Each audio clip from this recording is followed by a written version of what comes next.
Boa noite. Graça e paz da parte de Deus seja com todos. Motivo de muita alegria, uma vez mais, estar aqui presente para juntos prestarmos um culto de louvor e adoração ao nosso bom Deus, ao qual Ele é digno de toda honra, toda glória e todo louvor.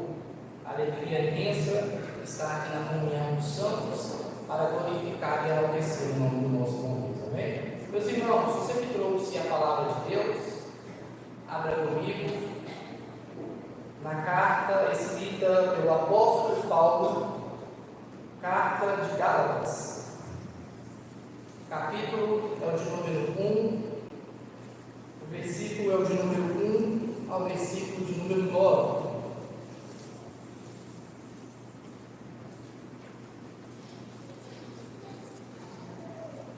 Carta do apóstolo Paulo aos Gálatas, o capítulo é o de número 1, o versículo é o de número 1 ao verso de número 9.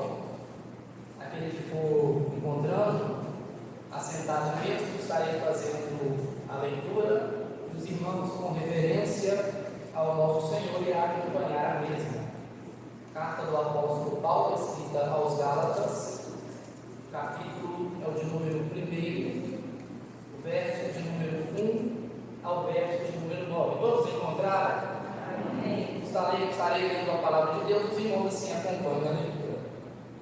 Paulo, apóstolo não da parte de homens, nem por intermédio de homem algum, mas por Jesus Cristo e por Deus Pai, que o ressuscitou entre os mortos, e todos os irmãos meus, companheiros das igrejas da Galácia, graça a vós outros e paz, da parte de Deus, nosso Pai, e do nosso Senhor Jesus Cristo, o qual se entregou a si mesmo pelos nossos pecados, para nos desarraigar deste mundo perverso, segundo a vontade de nosso Deus e Pai, a quem seja a glória pelos séculos dos séculos. Amém. Verso 6.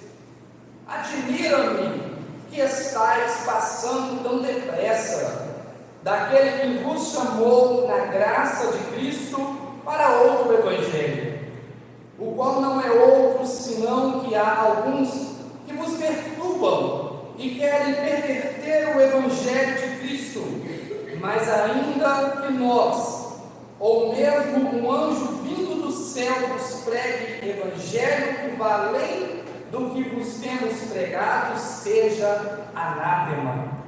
Assim como já dissemos e agora repito, se alguém vos prega evangelho que vá além daquele que recebestes, seja anátema. Vamos orar?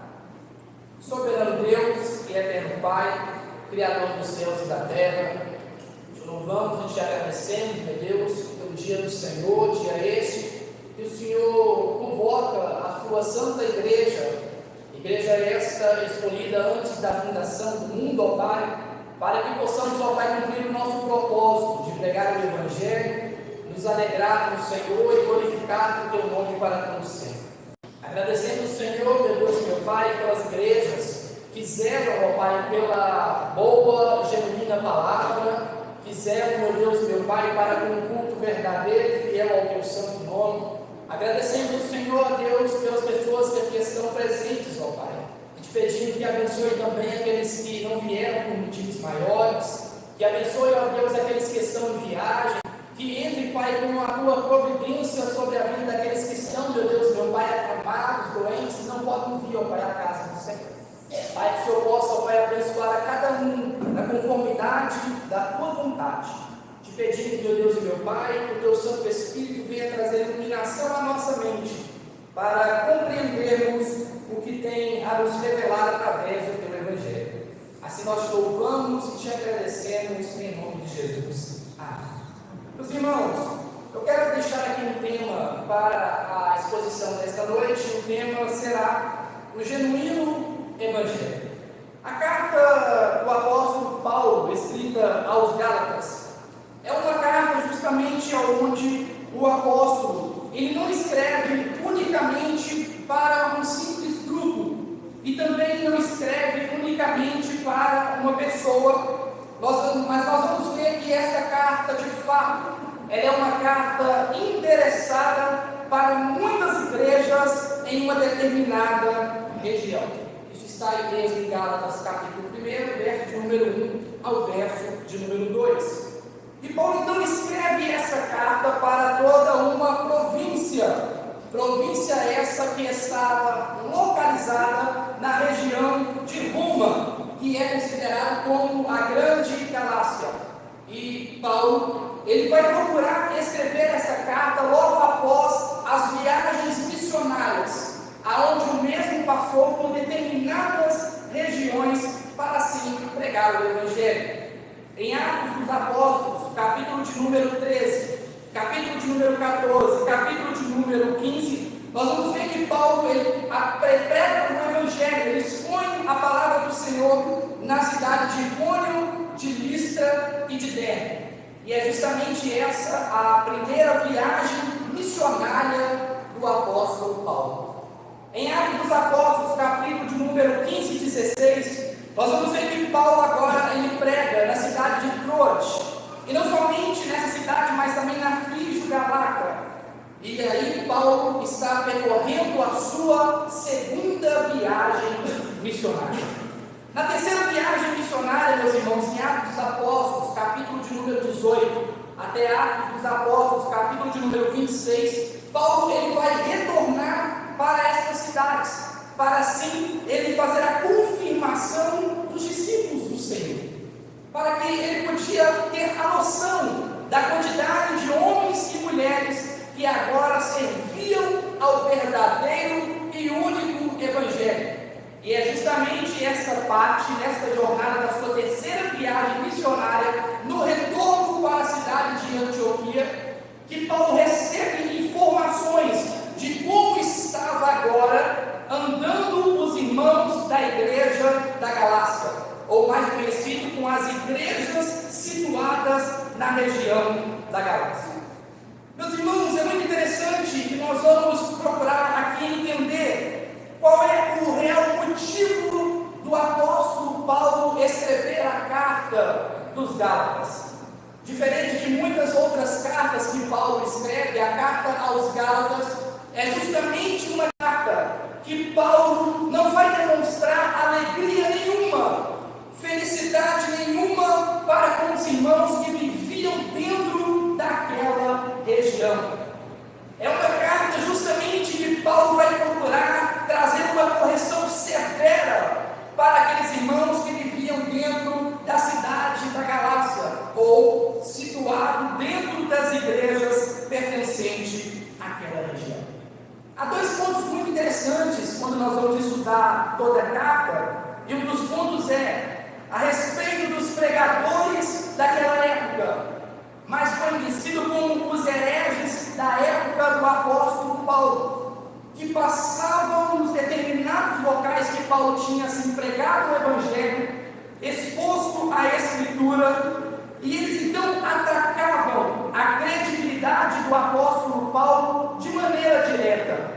Eles não tinham perdão, eles não tinham amor, eles não tinham cuidado para com a pessoa de Paulo, muito pelo contrário. Aonde o apóstolo Paulo assim passava, pregando o Evangelho, estes homens vinham logo atrás para poder tirar tudo aquilo que Paulo tinha passado para aqueles homens. Isso está aí mesmo na carta de Paulo aos Gálatas, capítulo de número 4, versículo de número 17. Atacavam a credibilidade do apóstolo Paulo.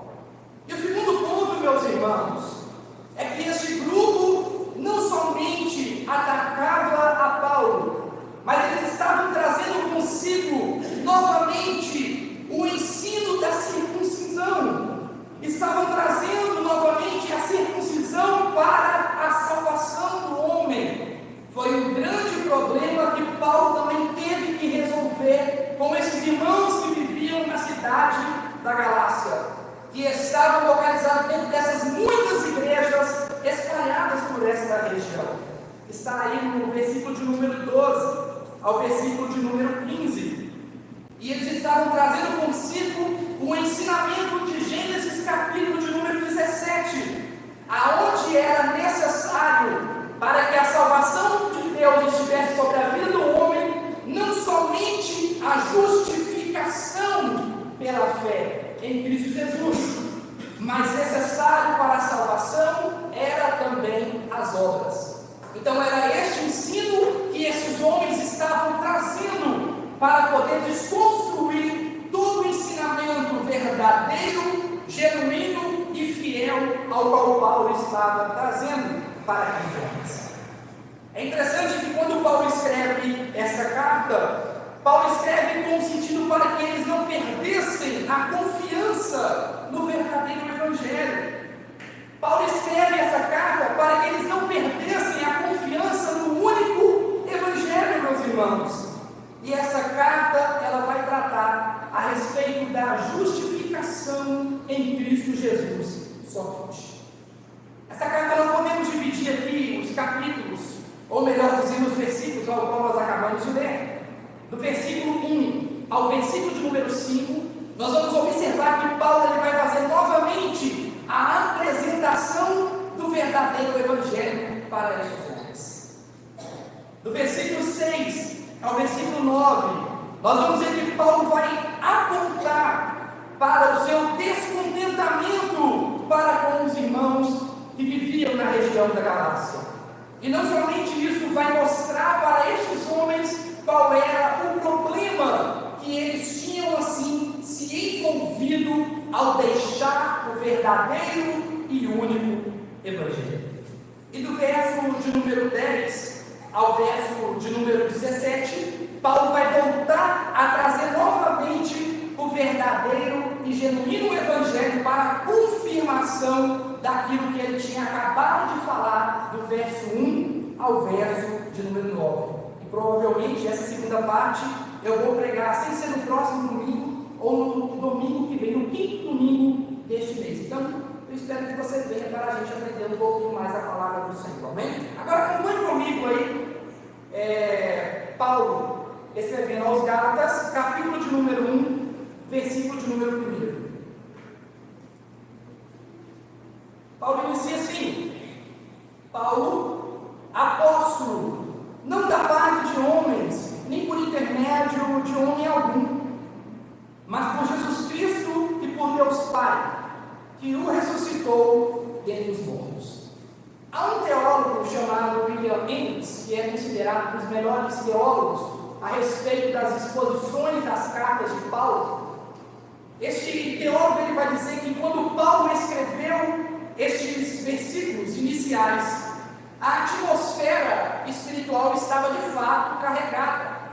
William Hendricks também vai dizer que não somente estava carregada a atmosfera, como ela estava quente e sufocante. O mesmo também vai dizer que é possível ver um forte temporal vindo logo adiante. O céu está se obscurecendo à distância, e é possível ver os relâmpagos, e não somente isso, escutar os trovões à distância. William Hendricks vai dizer que os versículos iniciais de Paulo é justamente a atmosfera totalmente carregada. Meus irmãos, Paulo começa a mostrar de fato qual era a real situação desses irmãos que viviam nesta região. Paulo vai apontar para esses homens qual é a situação ao qual eles estavam se apresentando diante do Senhor. Em outras palavras, a situação desses homens, dessas mulheres, desses irmãos que estavam nas igrejas da Galácia não era uma boa condição.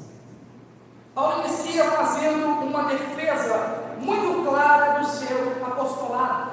Quando você vai observar algumas cartas de Paulo, Paulo não vai falar a respeito do seu apostolado.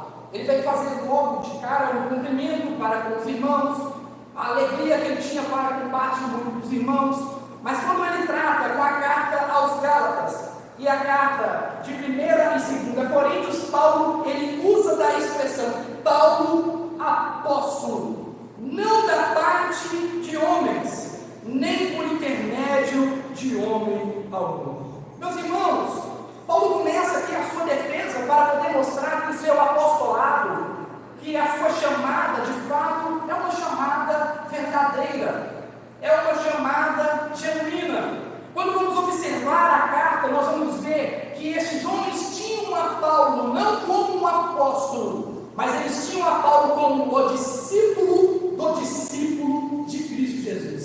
rebaixavam a autoridade do apóstolo. E esse discípulo era Barnabé. E meus irmãos, aqui eles vão estar questionando a Paulo sobre o seu apostolado, em querer provar, em querer mostrar que o evangelho ministrado por Paulo, e não somente isso, mas o seu apostolado de fato não era verdadeiro, não era genuíno. Questionavam não somente a autoridade do apóstolo, mas provavelmente questionavam também a autoridade que havia sobre a igreja de Antioquia. Atos dos Apóstolos, capítulo número 13, versículo de número 2. Então Paulo vai mostrar em muitas das suas cartas que ele atendia os pré-requisitos para ser um apóstolo verdadeiro. Dentre um dos pré-requisitos para de fato ser um apóstolo verdadeiro, necessário é ter vindo o Cristo em vida. Quando Pedro ele usa da expressão dizendo que era necessário ter andado com Cristo, Paulo vai mostrar que ele também andou com Cristo, porém não antes de Cristo ter se tornado assunto aos céus. Mas o apóstolo Paulo vai mostrar para estes homens que ele andou com Cristo, ele aprendeu com Cristo, ele recebeu o conhecimento da parte de Cristo, quando Cristo agora se torna o Cristo ressurreto. Meus irmãos, aqui logo de maneira inicial, Paulo ele quebra os apóstolos dos dias de sua época. Quando eu falo dos apóstolos de sua época, eu falo dos falsos apóstolos que também se levantavam naquele momento. E não somente isso, meus irmãos, isso é aplicável para nós nos dias de hoje. Quantos e muitos falsos profetas, falsos apóstolos não se levantam no seio da igreja? E nós paramos para dar ouvidos a esses falsos mestres, a esses falsos doutores, a esses falsos apóstolos.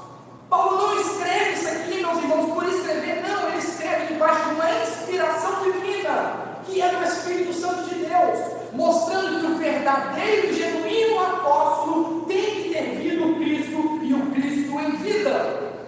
Aí eu te pergunto, quais os apóstolos dos dias atuais andou com Cristo? Viu o genuíno e verdadeiro Cristo, o Cristo ressuscitado, meus irmãos? De fato, nenhum dos dias de hoje atende os pré-requisitos para ser um apóstolo verdadeiro. Então nós vamos ver que a situação dos Gálatas não está muito diferente da situação nossa nos dias atuais. Porque por inúmeras vezes damos o nosso ouvido para atentar à voz dos falsos mestres dos dias atuais. E não somente isso, meus irmãos, é interessante que Paulo ele vai mostrar que além de ser um apóstolo verdadeiro, genuíno, chamado pelo Cristo, ele vai mostrar que o evangelho que ele trazia consigo era um evangelho completamente diferente do evangelho que os falsos mestres traziam em sua época.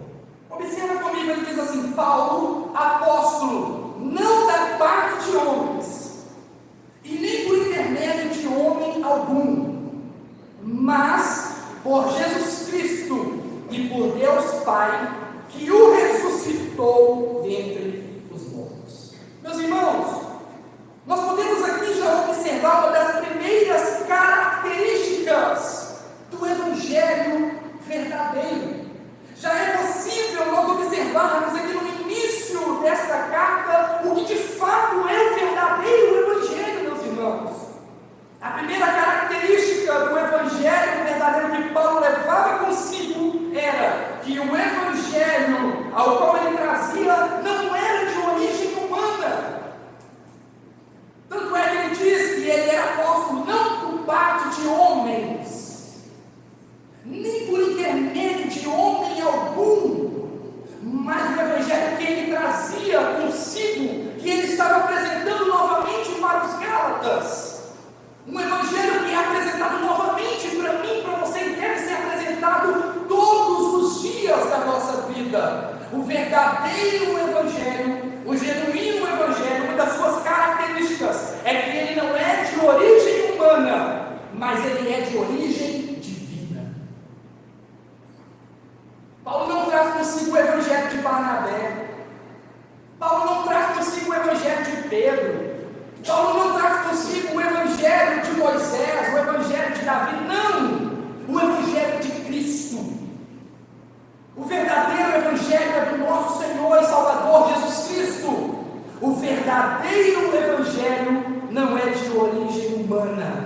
mas ele é de origem divina. E por esta razão que esse evangelho é independente.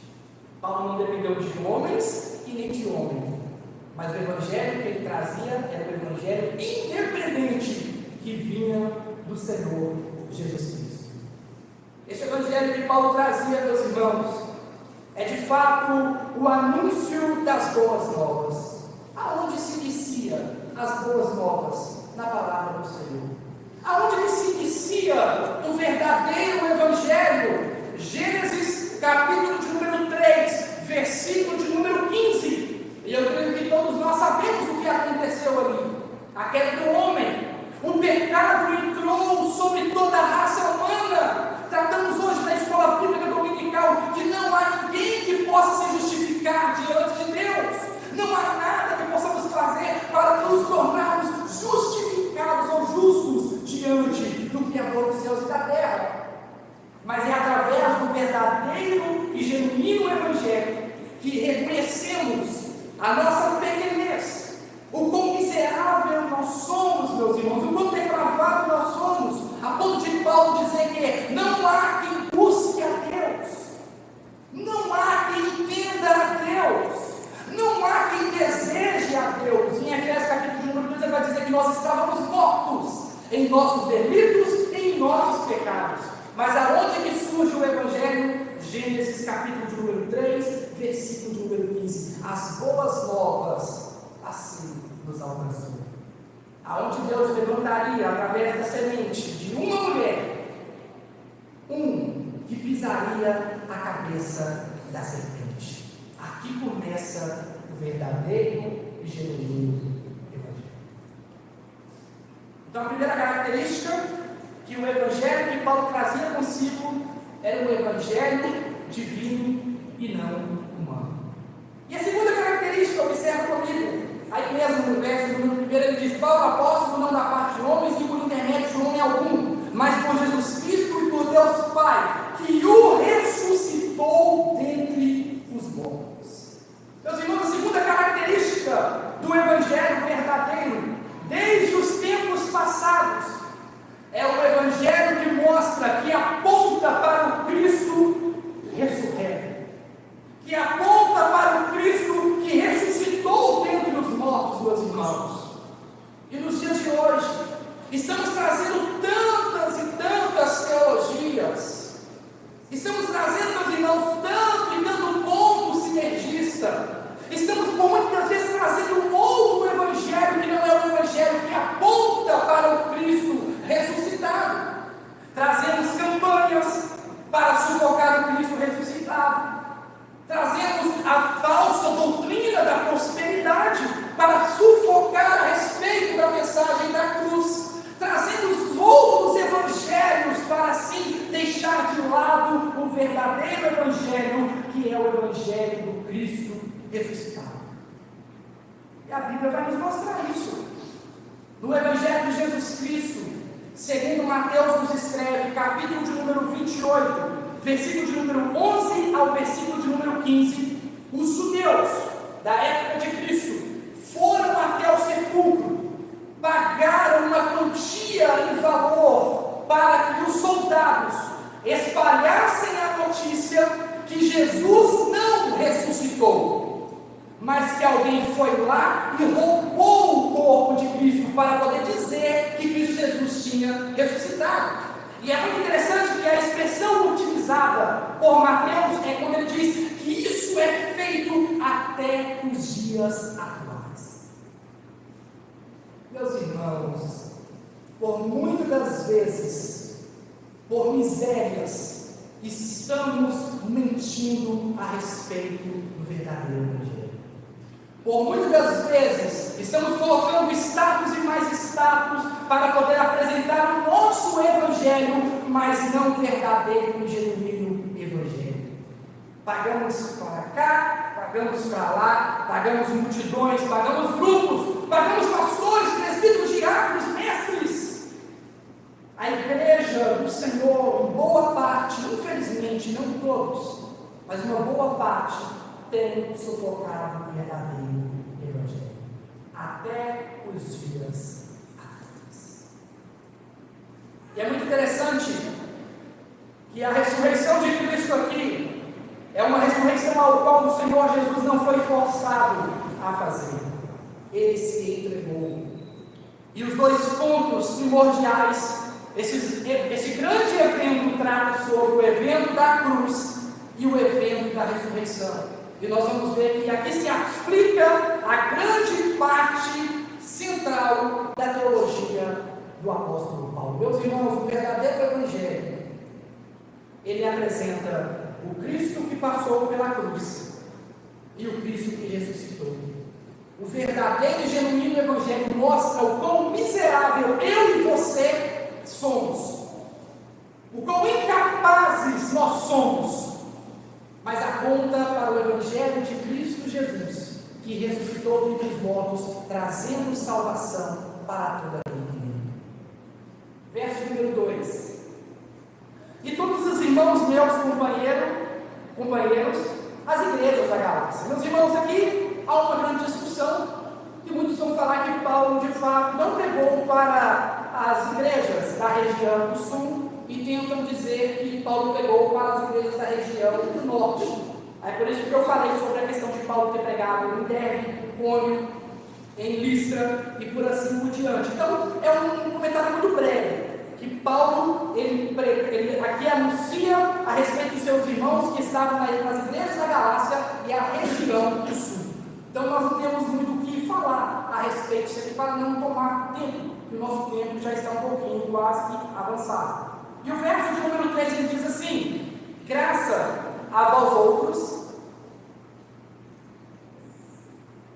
e paz da parte de Deus nosso Pai e do Senhor Jesus Cristo. Meus irmãos, mesmo Paulo não tendo motivos para se gloriar, se alegrar das igrejas da Galácia, ainda assim Paulo tinha o entendimento e o conhecimento que dentro destas comunidades haviam os verdadeiros salvos e eleitos do Senhor Jesus. Então Paulo, ele não ignora a saudação para com a vida desses irmãos. E meus irmãos, aqui está a bênção do Evangelho na nova aliança, quando ele cumprimenta dizendo: graça a vós outros e paz da parte de Deus nosso Pai e do Senhor Jesus Cristo. Meus irmãos, Paulo está falando que a bênção que está sobre a igreja não é somente a bênção da antiga aliança, a paz ao qual desejava assim os judeus, mas sobre nós está a paz que esses homens desejavam no passado. E não somente a paz, mas sobre a igreja do Senhor Jesus, a bênção da nova aliança, a graça do Senhor está sobre as nossas vidas. E como é bom falar sobre a graça. Pela graça somos salvos. É somente pela graça do nosso Senhor Jesus. Verso de número 4 ele diz: o qual se entregou a si mesmo pelos nossos pecados, para nos desarraigar deste mundo perverso, segundo a vontade de nosso Deus e Pai. Meus irmãos, Paulo continua tratando a respeito do verdadeiro Evangelho.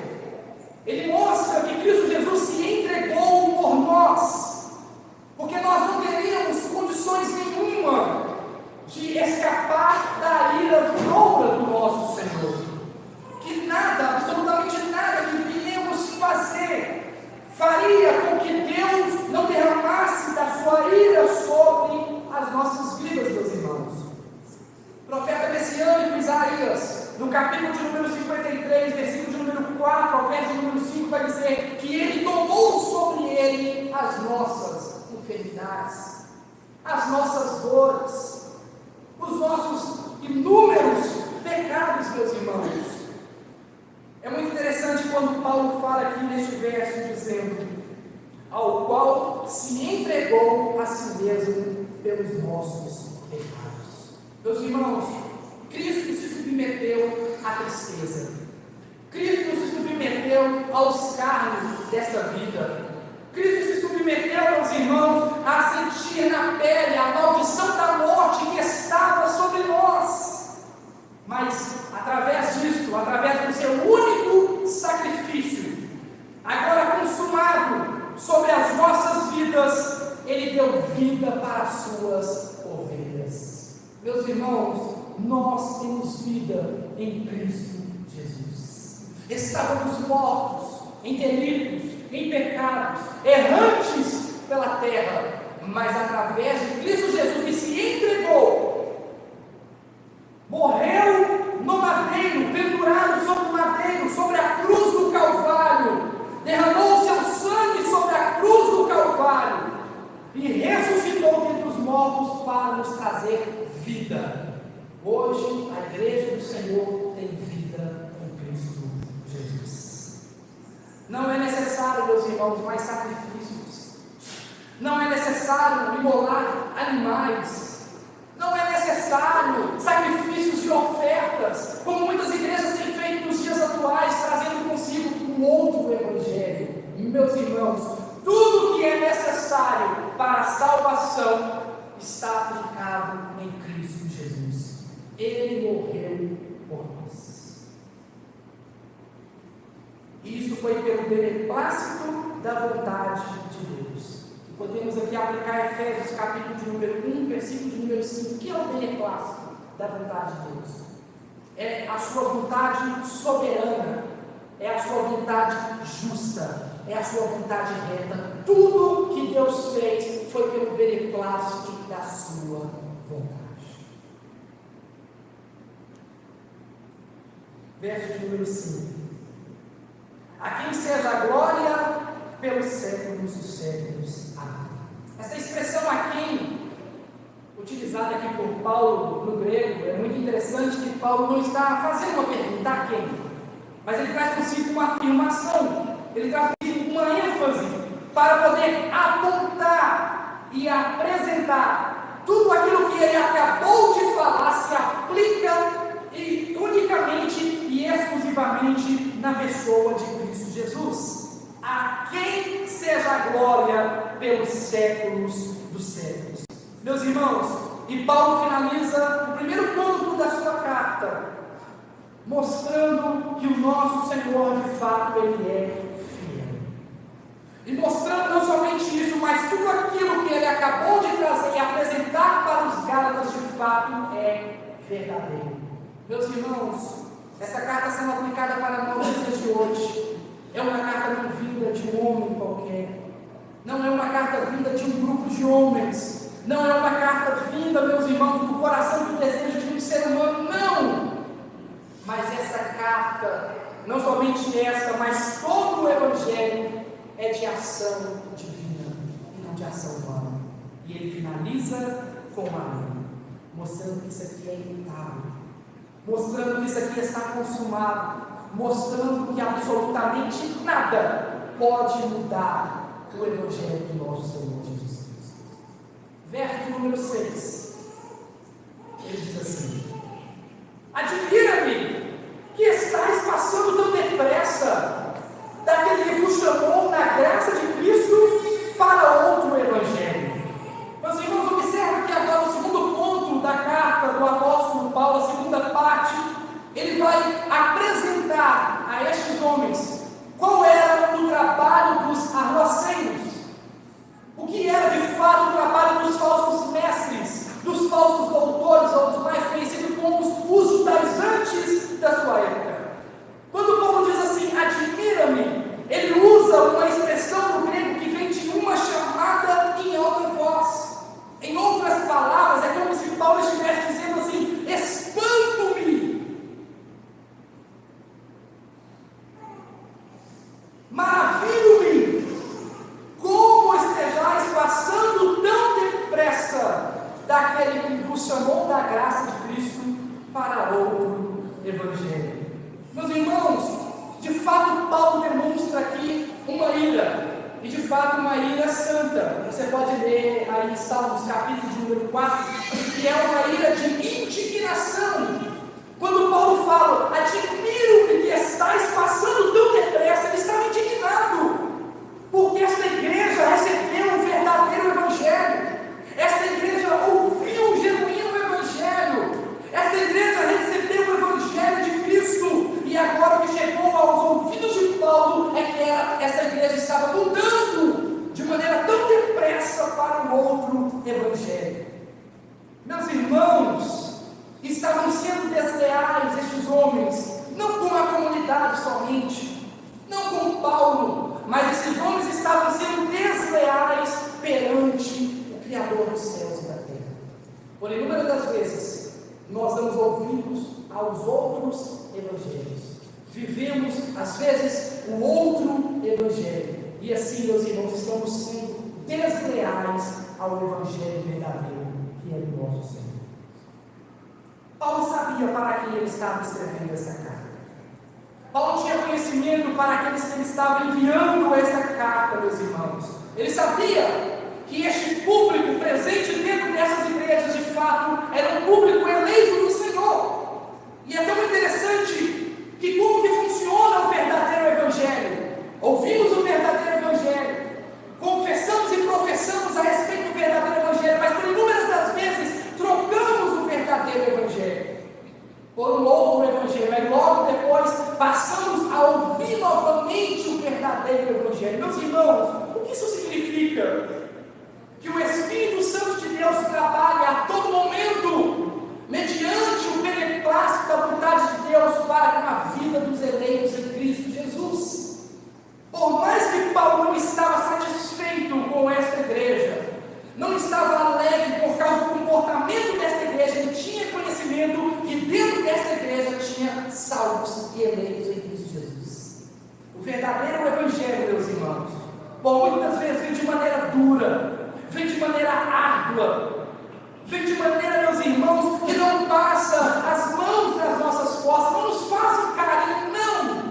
Por muitas das vezes o verdadeiro evangelho vem para mostrar o nosso pecado, apontar para a nossa falha, apontar para os nossos erros, mas através do Espírito Santo de Deus, através do nosso Senhor, Ele traz de volta consigo os eleitos em Cristo Jesus. É por isso que nós usamos daquela doutrina ensinada pelos reformadores, perseverança dos santos, que foi mudada agora ultimamente, agora é chamada de segurança dos santos. Meus irmãos, os verdadeiros eleitos, Cristo Jesus nos assegura até o fim desta vida.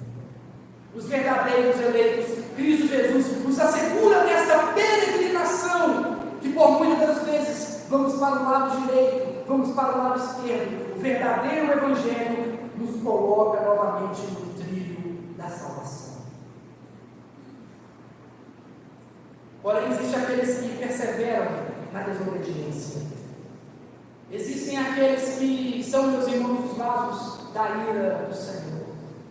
São aqueles que praticam de fato as maldades, que praticam tudo aquilo que é horrendo diante do nosso Senhor, que nunca professaram a fé verdadeira. E a Bíblia nos mostra isso. No Evangelho de João, 1 João, capítulo 2, verso 19 ao 20, Hebreus, capítulo 6, verso 4 ao 6, 2 Pedro, capítulo 2, 1, 2 Pedro, capítulo 2, 20 ao 21, que vai mostrar que muitos que estão no meio de nós, de fato, não fazem parte disso. É isso que o Evangelho verdadeiro nos mostra, meus irmãos. Que diante de uma comunidade, por mais que há os vasos da ira de Deus, há aqueles que o Senhor escolheu antes da fundação do mundo. Verso de número 7.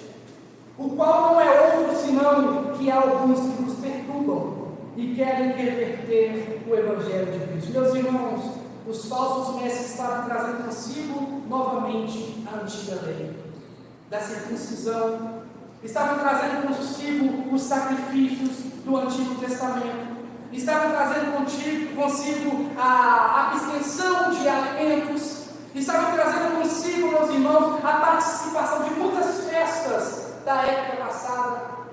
E hoje nós podemos ver como muitos trazem consigo o falso evangelho, trazendo consigo as muitas proibições que o evangelho não nos traz, meus irmãos. Isso é muito sério. Um outro evangelho. Verso de número 8. Paulo diz assim: mas ainda que nós, ou mesmo um anjo vindo do céu, nos pregue evangelho que vá além do que vos temos pregado, seja anágema. Meus irmãos, Paulo inclui aqui a sua pessoa. Paulo inclui um ser divino, um anjo. E Paulo vai dizer que tanto ele, ou um anjo, ou seja quem for, que trouxesse um outro evangelho deste que Paulo tinha anunciado, de fato, estes deveriam ser considerados anátemas. Em outras palavras, malignos. Observa, Paulo passou por essa cidade na primeira viagem missionária, na segunda viagem missionária, na terceira viagem missionária, sempre trazendo consigo o quê? O mesmo evangelho. E agora Paulo escreve essa carta mostrando para estes irmãos que se Paulo, em uma outra oportunidade, trazesse um evangelho diferente do evangelho que ele trouxe nas duas primeiras viagens, de fato, era para estes homens considerarem a Paulo como anátema. Mas Paulo vai mostrar que o evangelho que ele trazia consigo novamente era o evangelho da primeira viagem, da segunda viagem e da terceira viagem. Meus irmãos, Paulo não mudou o verdadeiro evangelho. E ele diz, ainda que venha um anjo do céu trazendo um outro evangelho, considere como anátema. E o verso de número 5, o verso de número 9, ele diz assim: assim como já dissemos, e agora repito, se alguém vos prega evangelho que vá além daquele que recebestes, seja anátema. Meus irmãos, Paulo volta a afirmar, a repetir novamente sobre o assunto que gerou grandes problemas em meio àquelas igrejas, um outro evangelho. Paulo mostra, meus irmãos, que os falsos mestres, eles não se cansam de derribar a igreja do Senhor. Paulo mostra, meus irmãos, que os falsos doutores, os falsos apóstolos, os que não amam a palavra do Senhor, não se cansam de trazer consigo um outro evangelho.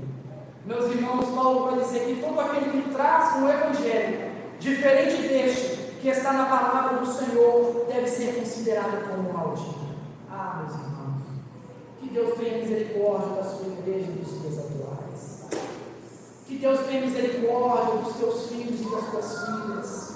Que Deus tenha misericórdia, meus irmãos, de tanto os nossos ouvidos de ouvir o evangelho que não é o evangelho bíblico, que não é o evangelho verdadeiro. Que possamos, meus irmãos, nos atentar pelos evangelhos que têm sido pregados por aí, até mesmo eu pregando aqui agora. Você deve ver se aquilo que eu estou pregando está de acordo com a palavra de Deus. Independentemente de quem seja o presbítero, o pastor, o diácono, seja quem for, todos devem passar pelo crivo das Escrituras sagradas, para ver se não estão trazendo consigo um outro evangelho. E eu quero finalizar aqui com duas perguntas do nosso catecismo maior. Pergunta de número 3, que diz assim: o que é a palavra de Deus? As Escrituras sagradas, o Velho e o Novo Testamento são a palavra de Deus, a nossa única regra de fé e prática. E a pergunta de número 6 diz assim: que revelam as Escrituras acerca de Deus? As Escrituras revelam o que Deus é, quantas pessoas há na divindade e os seus decretos e como Ele os executa. Meus irmãos, que Deus possa fazer cumprir a sua vontade, que é boa, é perfeita e agradável. Que Deus possa nos guardar dos falsos mestres, dos falsos ensinamentos. Que Deus possa nos guardar do outro evangelho, que não aponta para Cristo Jesus e Cristo Jesus o ressuscitou. Vamos lá. Soberano Deus e eterno Pai, Criador dos céus e da terra, te louvamos e te agradecemos, meu Deus e meu Pai, pelo teu amor, pela tua graça, pela tua misericórdia que nos alcançou. Misericórdia é essa, Pai, que a tua Bíblia diz que elas são as causas de não sermos consumidos. Agradecemos ao Senhor, meu Deus e meu Pai, por tudo aquilo que o Senhor tem feito e há de fazer. Ó Deus, rogamos ao Senhor, ao teu Filho amado, pedimos ao Senhor, Pai, que o Senhor possa nos guardar e nos proteger, ó Pai, dos falsos mestres, dos ensinamentos que são contrários, ó Pai, às Escrituras do Senhor. Ó Deus, que o Senhor possa continuar dando graça aos presbíteros desta casa, aos diáconos, aos irmãos, às irmãs, aqueles que fazem um trabalho evangelístico, um trabalho missionário, aqueles que ensinam, meu Deus e meu Pai, as nossas crianças, jovens, adolescentes, adultos, ó Pai, não somente presentes nesta igreja, mas em toda a igreja, ó Pai, espalhada, ó Deus, por este globo universal, pela terra. Senhor, o Senhor possa, Pai, dar graça, Pai, para estes, para anunciarem o verdadeiro Evangelho, para pregarem, meu Deus e meu Pai, o verdadeiro e genuíno Evangelho que está contigo, ó Deus, na Tua palavra. Ó Senhor, agradecemos o Senhor pelo Evangelho genuíno que nos alcançou, Evangelho do nosso Senhor e Salvador Jesus Cristo. Continue nos abençoando, em nome de Jesus. Meus irmãos, Números, capítulo 6, versículo de número 24 ao 26. Assim que eu fazer a leitura, eu peço aos irmãos que permaneçam no lugar por alguns minutinhos para que a nossa secretária de diplomacia possa passar alguns avisos e logo após os irmãos estão liberados. Amém? Números, capítulo 6, verso 24 ao verso de número 26, diz assim: O Senhor te abençoe e te guarde. O Senhor faça resplandecer o rosto sobre ti e tenha misericórdia de ti. O Senhor sobre ti levante o rosto e te dê a paz. Que Deus abençoe a todos, em nome de Jesus.